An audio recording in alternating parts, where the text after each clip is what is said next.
tahu nggak dokumen yang wajib banget diupload ya untuk diberikan bagi pendaftar Indonesia?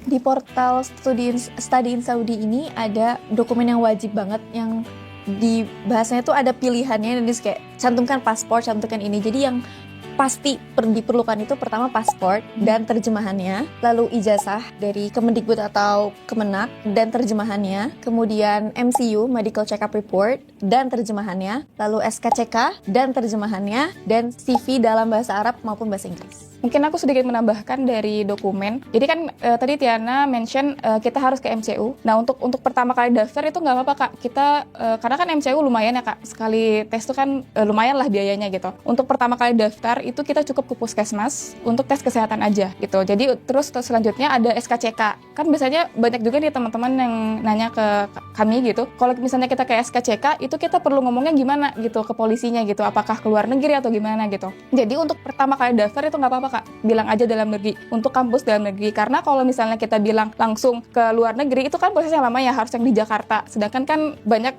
mahasiswi Indonesia yang daftar juga yang di luar dari Jakarta gitu. Jadi nggak apa-apa, kalian ke SKCK aja dan bilang mau daftar dalam negeri, itu nggak masalah gitu. Tapi kalau misalnya kalian udah dapat di tahap pertama, itu kalian diterima. Nah tahap kedua itu memang harus yang yang resminya gitu. Misalnya kayak MCU, terus SKCK harus yang di luar negeri gitu. Program diploma bahasa Arab di PNU sendiri tidak ada batasan usia, tapi kalau nantinya setelah melewati jenjang pendidikan diploma bahasa Arab ini lanjut ke S1, baru ada persyaratan dan ketentuan yang berlaku. Sebenarnya yang aku dengar dari teman-teman juga, yang kayak aku bukan lulusan pesantren, aku bisa bahasa Arab dan lain-lain. Sebenarnya di masalahnya tuh bukan kamu pandai bahasa Arab atau enggak, tapi kamu mau untuk belajar bahasa baru atau tidak. Karena program ini juga diadakan bukan untuk yang pandai bahasa Arab, tapi untuk yang ingin belajar bahasa Arab sebagai bahasa keduanya. Nah mungkin aku sedikit ngebahas tentang dokumen pendamping. Jadi nanti pas di Study in Saudi itu kita harus ngupload dua dokumen penting sama pendukung.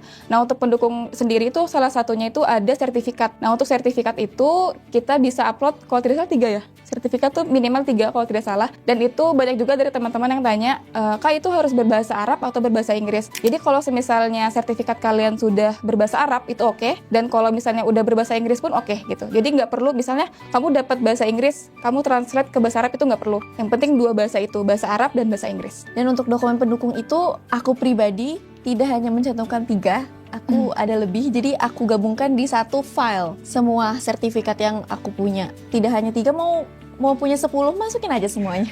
Tapi digabungkan dalam satu file karena space-nya memang hanya satu gitu, bukan yang dia upload satu sertifikat upload, tapi satu file langsung semuanya diupload dalam satu waktu. Dan untuk surat rekomendasi itu kita bisa langsung ditujukan langsung ke umum Kak. Jadi kayak Universitas Arab Saudi. Jadi kita nggak perlu bikin kayak contoh kamu ke PNU mau ke Taibah itu nggak perlu bikin satu-satu. Jadi emang ditujukannya ke umum, universitas umum gitu. Untuk surat rekomendasi itu beda-beda sebetulnya ketentuannya.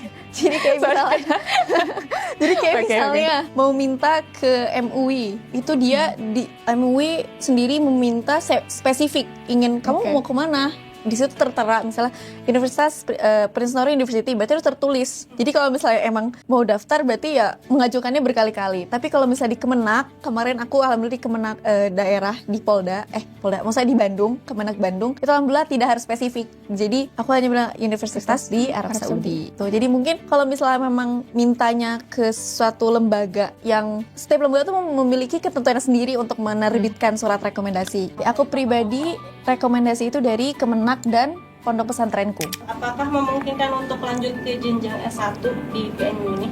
Jadi untuk tahun ini, qadarullah emang PNU mengeluarkan peraturan baru. Sebenarnya itu bukan peraturan baru, emang udah ada sebelum-sebelumnya. Tapi mungkin karena angkatanku itu terlalu banyak, sekitar 50 orang. Jadi mereka memperketat lagi Kak. Jadi ada 2 syarat penting untuk masuk ke jenjang S1. Itu pertama, itu nilai IPK kita harus di atas 4,5/5. Itu syarat utamanya. Terus yang kedua itu umur 25 tahun, tidak boleh lebih dari 25 tahun gitu. Syarat 2 inilah penentu kita bisa lanjut ke S1 apa enggak. Jadi kalau Mahat itu kan kita ada 4 semester, jadi 2 tahun. Jadi pertama kali kalian datang ke sini itu kalian bakal dites dulu tingkat mana bahasa Arab kalian. Kalau ternyata kalian pas di ujian itu bagus, itu kalian bisa langsung loncat ke semester 2. Jadi cuma 1,5 tahun gitu. Jadi emang wajibnya tuh 2 tahun, tapi kalau misalnya emang basic bahasa Arab kalian udah bagus, itu bisa loncat 1 semester gitu.